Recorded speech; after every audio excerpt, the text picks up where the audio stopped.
पहली चीज चेक करते हैं मूवमेंट। सही, फ्लेक्शन इसकी लिमिटेड लिमिटेड। सही, अच्छा तो मैंने फ्लेक्शन की। सही, पेशेंट बिल्कुल जा ही नहीं सकता, 1/3 फ्लेक्शन उसने की, स्टक। सही, डॉक्टर से परमिशन ले। सही, तो कौन सी पैथोलॉजी? Disc herniation. लेकिन उसके साथ सब्जेक्टिव एग्जामिनेशन में जो आपको क्लू मिल गई है वो उसके साथ पहले आपने वो आपको मिलनी चाहिए। अगर उसने सब्जेक्टिव एग्जामिनेशन में बताया कि डॉक्टर साहब मैंने कुछ अपवर्ड पोजीशन में वेट उठाई थी, सही ना, योमन मुझे नीचे पकड़े हो, सही ना, सहारा, सही ना, या मैं फीमेल बता सकते कि मैंने बाई उठा रही थी, सही, तो उसके बाद मेरी बिल्कुल जो स्पाइन थी वो स्टक गई। सही, और आप यहाँ पे चेक कर रहे हो कि फॉरवर्ड बेंड करें और बस, सही, या इतना गया और जा ही नहीं सकता, तो this is clue for this. सही, साइड बेंडिंग, उसमें ज्यादा साइड बेंडिंग।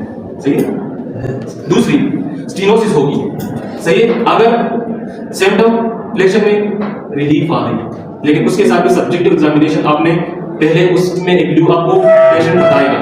सही, कि डॉक्टर साहब मैं जब वॉक करता हूँ, ठीक है, सही, या मैं जब बैठा होता हूँ तो पेशेंट की वो सिम्टम नहीं होती, सही, लेकिन मैं जब वॉक करता हूँ या मैं स्टैंडिंग पोजीशन में चला जाता हूँ तो सिम्टम ज्यादा हो जाती है, फिर बैठ जाता हूँ सिम्टम खत्म। What is this? This is neurogenic intermittent claudication.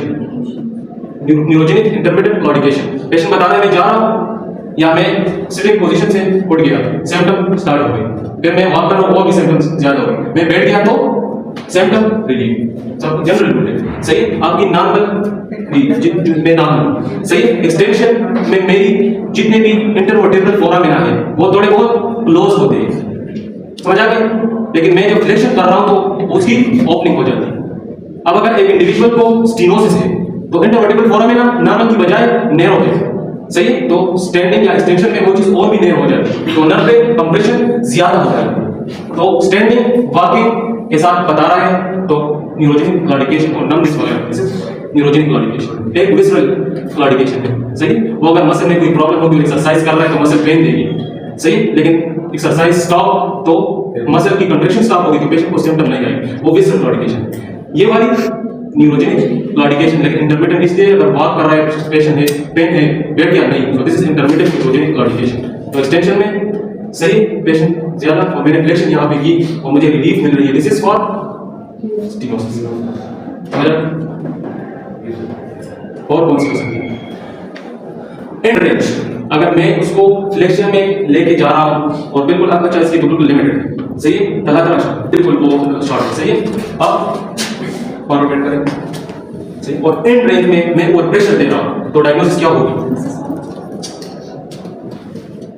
फिर बता शाबाश, क्या होगी? एंड रेंज में आपकी कौन सी सॉफ्ट टिश्यू स्ट्रेच हो जाती है? यहाँ लिगामेंट।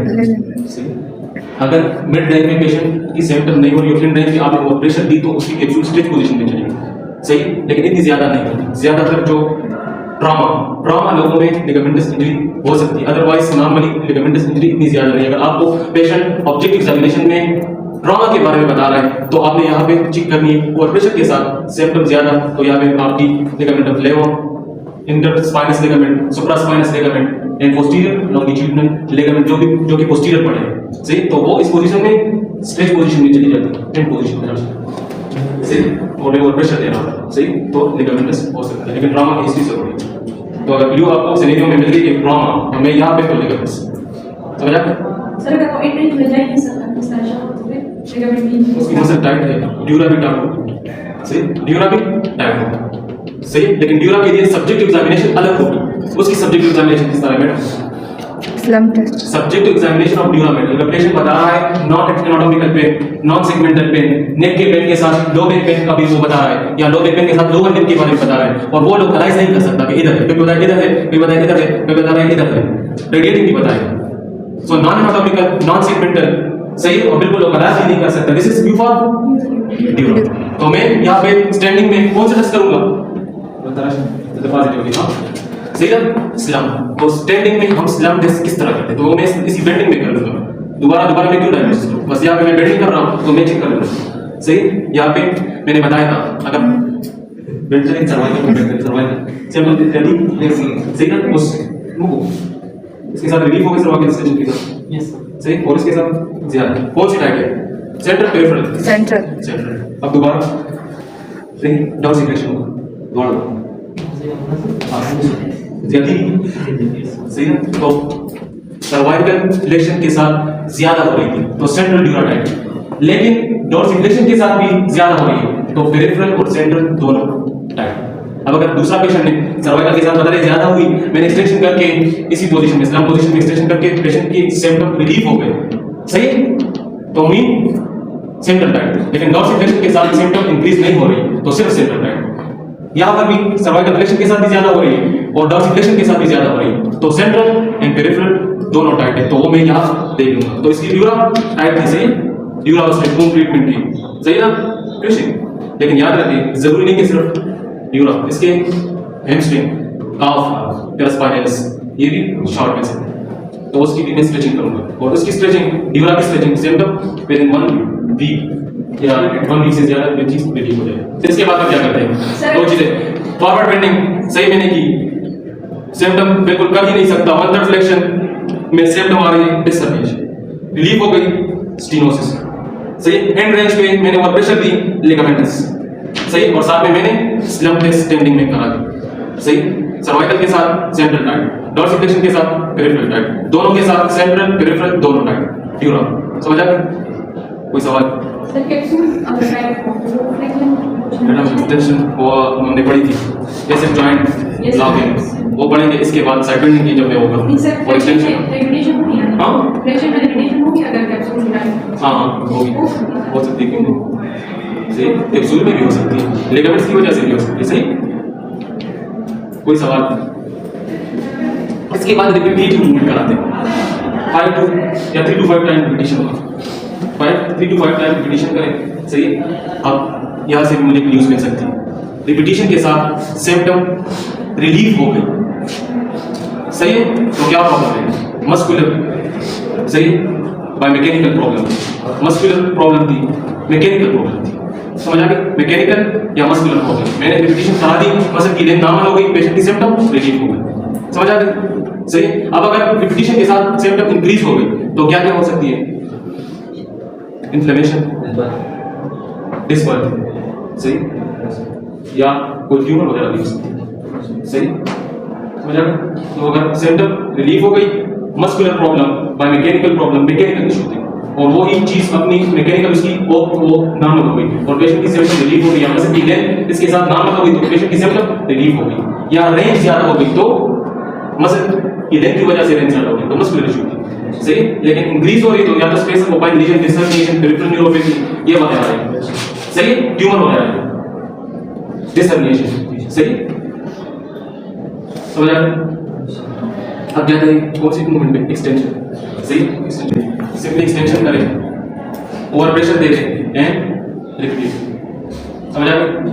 सही, एक्सटेंशन नहीं कर रहा हूँ, एक्सटेंशन को हाँ यहाँ पे ध्यान रखना जरूरी है ताकि आपकी पेल्विक स्टेबलाइज हो जाए, क्योंकि मैंने मूवमेंट करनी है लंबर स्पाइन में। अगर मैं इस तरह कर रहा हूँ तो आपकी पोस्टीरियर पेल्विक टिल्ट हो रही है, लंबर स्पाइन में मूवमेंट मिल नहीं रही, सही। मैंने लंबर को चेक करना तो इसको स्टेबलाइज करना बहुत जरूरी है, एक्सटेंशन करें सर, सही। पेशेंट की पेन इंक्रीज हो गई टर्मिनल रेंज में, कौन सी प्रॉब्लम है?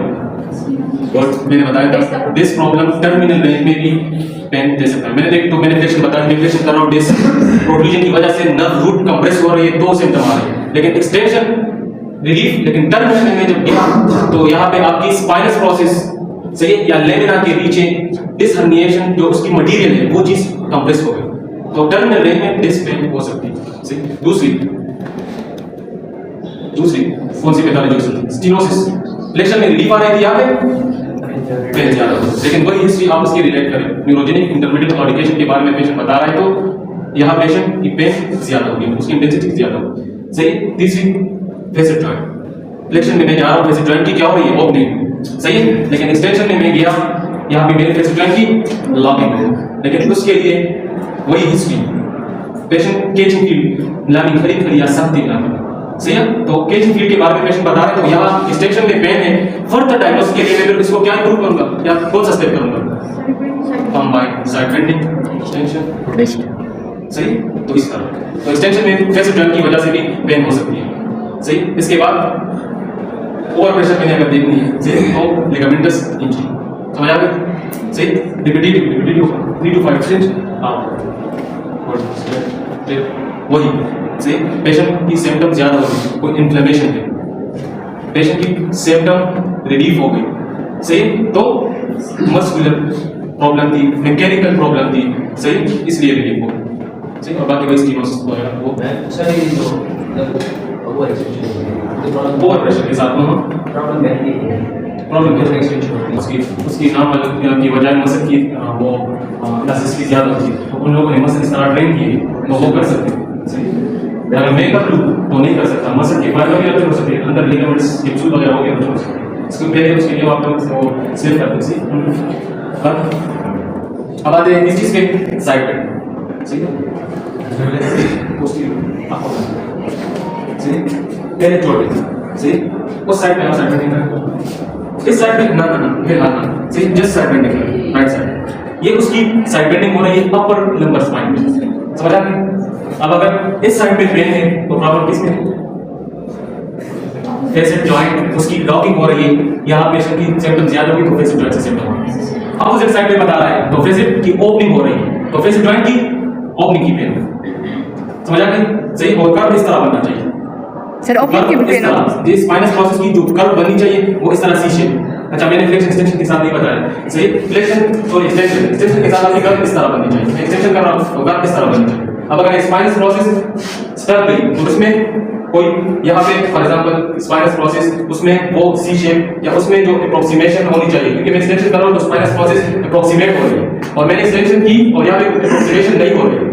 सही तो मुझे पता चल जाएगा कि ये सेगमेंट हाइपोमोबाइल है इसलिए वहां पे स्पाइनस प्रोसेस की अप्रोक्सीमेशन नहीं हो रही इसी तरह यहाँ पर भी सही तो साइड बेंडिंग करें नाम इसमें इस तरह कर्व बननी चाहिए अब अगर एक स्पाइनस प्रोसेस इस तरह नहीं आ रही सही या transverse process of left side उसकी ओपनिंग होनी चाहिए सही साइड बेंडिंग का यहाँ के ट्रांसवर्स प्रोसेस उसकी ओपनिंग हो जाती है और यहाँ की ट्रांसवर्स प्रोसेस उसकी क्लोजिंग होनी चाहिए और स्पाइनस प्रोसेस की शेप इस तरह सी बननी चाहिए अब अगर यहाँ पे एक ट्रांसवर्स प्रोसेस उसकी ओपनिंग नहीं हो रही या ट्रांसवर्स स्पाइनस प्रोसेस उसमें वो चीज मूव नहीं हो रही तो मीन उस सेगमेंट में कोई हाइपोमोबिलिटी है समझ आ गई कोई सवाल है अब यहाँ पेशेंट बता रहा है तो दिस इज फेसिक लॉकिंग यहाँ बता रहा है तो डिस्क भी हो सकती है या फेसिक जॉइंट की ओपनिंग की वजह से भी पेन आ रही है मसल में अगर स्पाज़म होती है तो इस पोजीशन में वो चीज स्ट्रेच हो जाती है तो वो भी पेन दे सकती है समझ आ नहीं देखो मैं इस तरह बेंड कर रहा हूं तो डिस्क ये उस साइड पे हो रही तो डिस्क प्रॉब्लम ये हो सकती है इसमें फेसिक लॉक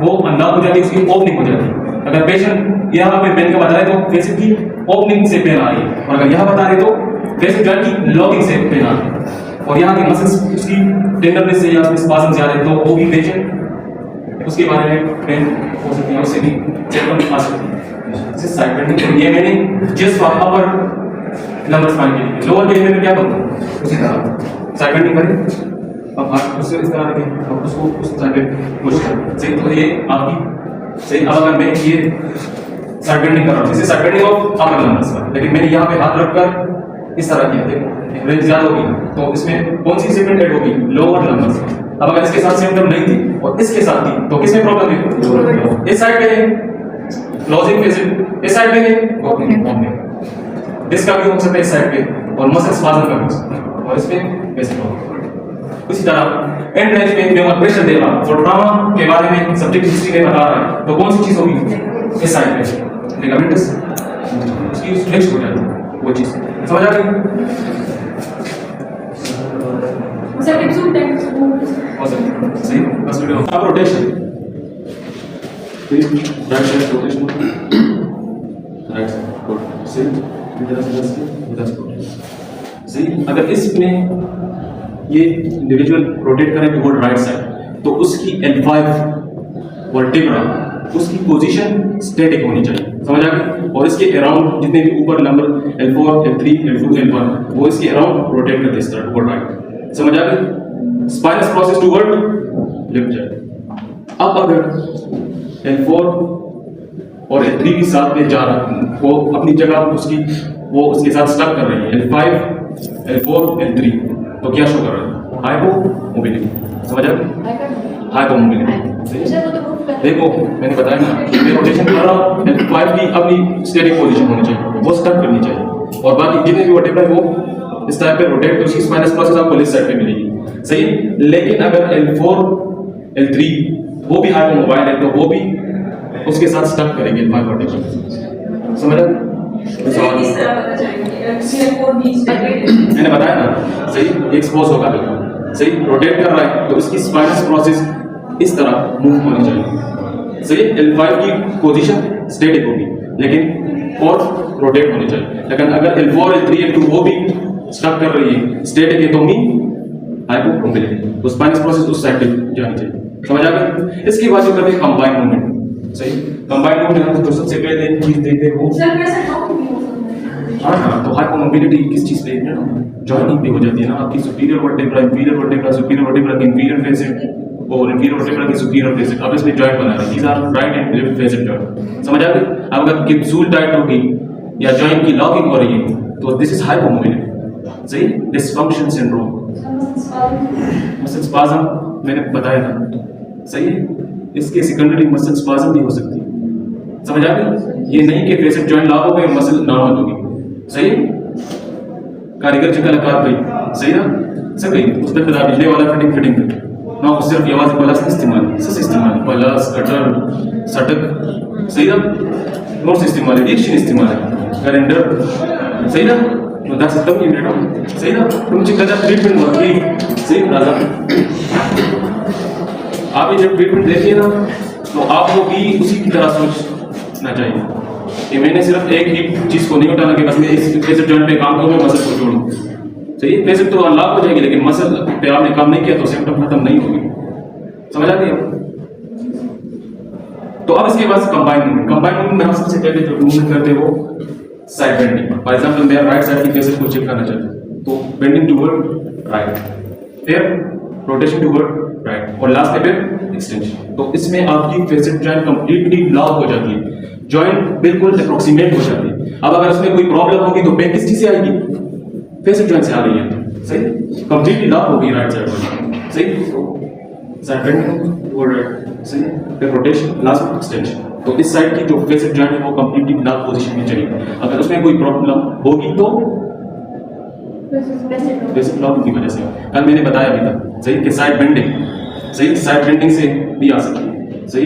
लेकिन मैंने फिर कंप्लीटली वो करना है कि हाँ फेसेट से आ रही है कि नहीं, तो मैं क्वाड्रेंट से मुझे पता चल जाएगा, उसमें सिम्टम और ज्यादा हो जाएगी। तो सिम्टम कहाँ से आ रही है? फेसेट जॉइंट से, सही, समझ आ गई? यहाँ तक मूवमेंट खत्म, सही। फ्लेक्शन, एक्सटेंशन, सही, साइड बेंडिंग, रोटेशन, क्वाड्रेंट या कंबाइंड मूवमेंट, सही, समझ आ गई?